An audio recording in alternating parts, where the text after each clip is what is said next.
जनकपुरवासिनी स्त्रियां भी सीता जी को पाना चाहती हैं, पर श्री राम के नाते से, सीता जी के नाते से, भक्ति के नाते से भगवत प्राप्ति।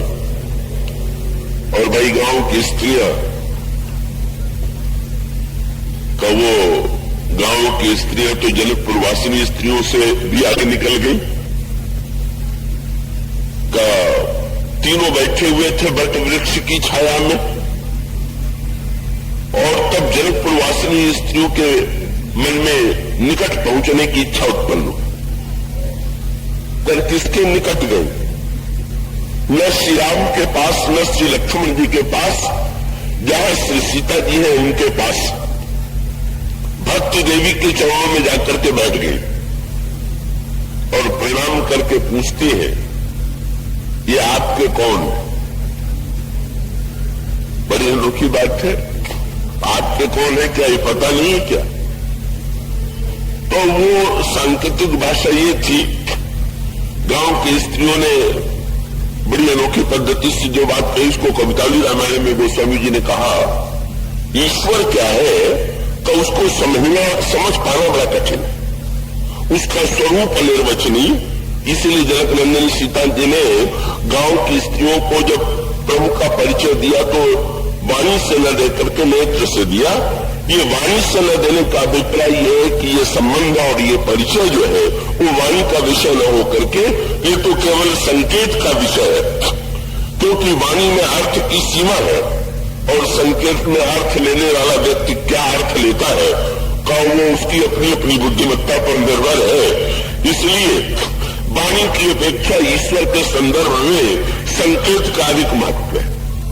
तो ईश्वर की अंदर गांव की स्त्रियां भी कहती है कि हम लोग बड़े चक्कर में समझ में नहीं आ रहे हैं कि कौन, क्यों समझ में नहीं आ रहे हैं? तो एक गांव की स्त्री वर्णन करती है, तो गोस्वामी जी ने कविताली रामायण में कहा, श्री किशोरी जी का ध्यान आकृष्ट किया। देखते हैं आपकी ओर मन हो जाता है हमारा हरण, तो हमारे साथ की बात जुड़ गई। हमारा मन यदि हरण हो जाता है तो मुझे पूछना पड़ेगा।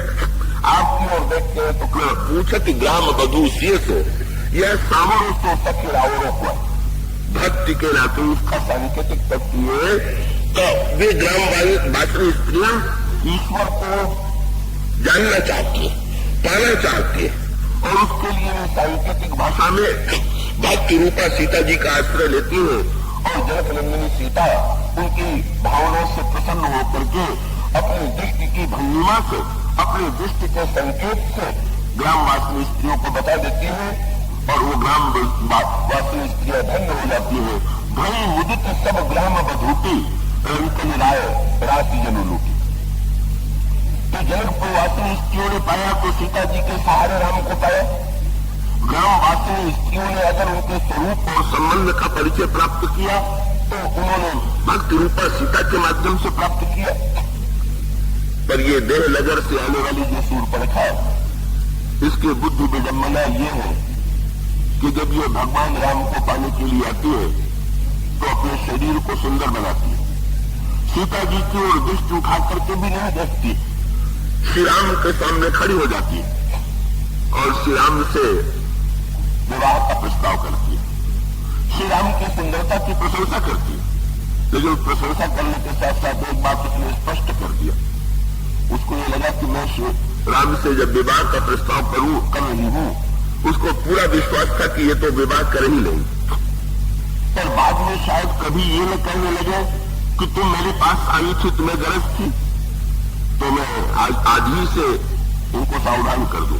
शूर्पणखा ने कहा, मम अनुरूप पुरुष जग नहीं, देखे खोद लोक तीन पानी। मैंने तीनों लोक में देख लिया, मेरे योग्य पुरुष कोई नहीं। पूछा जा सकता है कि तो क्या श्री राम को मान लिया कि हमारे योग्य है? शूर्पणखा ने कहा, ताते अब लगी रहे कुमारी, मन माना कछु तुम्हें न्यारी। तुम्हें देख के कुछ कुछ मन मान गया, तुम भी मेरी बराबरी के नहीं हो, इस भ्रम में न रहना। कहो मेरी सुंदरता की बराबरी तो तुम कर नहीं सकते हो, पर अब कोई नहीं है तो मैं तुम्हें स्वीकार कर लेती। तुम्हें भक्ति का रस क्या है कि भगवान को पूरा मन दे देना, और वासना का मन जो है वो कुछ ही मानता है, वासना में पूर्ण समर्पण की वृत्ति तो कभी आ ही नहीं सकती, और उसका विस्तार यही होता है कि अंत तो गत्वा शूर्पणखा इधर से उधर जाती है, तो वो लक्ष्मण जी की सांकेतिक भाषा को नहीं समझती, श्री राम के संकेत सूत्र को नहीं समझती, क्योंकि जब शूर्पणखा ने विवाह का प्रस्ताव किया तो भगवान राम ने सीता ही चिताई, जनक सीता की ओर देखा। मानो भगवान राम की सांकेतिक भाषा ये थी कि शूर्पणखा मुझे जिनके द्वारा पाया जाता है वे तो ये भक्ति रूपा सीता है, तो मुझसे बात न करके सीधे मुझसे विवाह का प्रस्ताव लेकर के मुझसे नाता जोड़ने चली आई। मेरा नाता तो भक्ति के माध्यम से जुड़ता है, पर शूर्पणखा तो जनक नंदिनी की ओर दृष्टि उठा करके भी नहीं देखती थी, और अंत में कुछ देर के बाद वो इस निष्कर्ष पर पहुंचती है कि राम यदि मुझे नहीं स्वीकार कर रहे हैं तो सीता के कारण, यदि मैं सीता को मिटा दूं तो मैं राम को पा सकती हूं। और जब वो सीता जी को खाने के लिए प्रस्तुत होती है तब भगवान राम लक्ष्मण को संकेत करते हैं। बड़ी सांकेतिक भाषा शूर्पणखा के संदर्भ में आई। इसका नाम जो है वो बड़ा सांकेतिक, नाम तो जितने हैं बड़े सांकेतिक। शूर्पणखा माने जिसके नाखून जो है वो सूप के बराबर हो, वो शूर्पणखा। ये नाखून सूप के बराबर है, इसका क्या अर्थ हुआ? देखिए, संसार में जितने अंग हैं उनको बचाए रखना पड़ता है, पर ये नाखून ही ऐसा है कि जिसको काटते रहना चाहिए। ये है, ये शरीर का ही अंग है। और चतुर व्यक्ति कौन है कि अंगुली बचा ले लेकिन नाखून जो ही बढ़े तो ही काटते। ये मन जो है वो है अंगुली, और जो वासना है यही है नाखून। तो बस व्यक्ति का कर्तव्य है कि जब वासना जो है सीमा को लागने लगे उसी समय वैराग्य की कैंची के द्वारा का उसको काट करके कुतर करके का उस नाखून को सीमा में रहने दे। मन में जब वासना बढ़ने लगे तो वैराग्य से उसे काट दिए। पर शूर्पणखा माने जिसने नाखून को बढ़ाना सीखा, वासना को काटना नहीं सीखा। और तब रामायण में बहुत बढ़िया संकेत कि जो नाखून नहीं काटेगा उसका नाक कान कटेगा। शूर्पणखा की नाक कान कट गई, और यही सत्य जीवन में भी है। जो वासना को अनियंत्रित छोड़ देगा उसकी समाज में नाक कान कटे बिना नहीं रहेगी।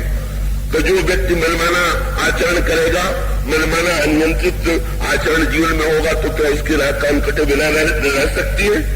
तो ये जो शूर्पणखा है ये अनियंत्रित वासना है जो भक्ति को मिटा करके भगवान को पाने की चेष्टा में स्वयं अतिरस्कृत होती है। लक्ष्मण जी साक्षात वैराग्य है।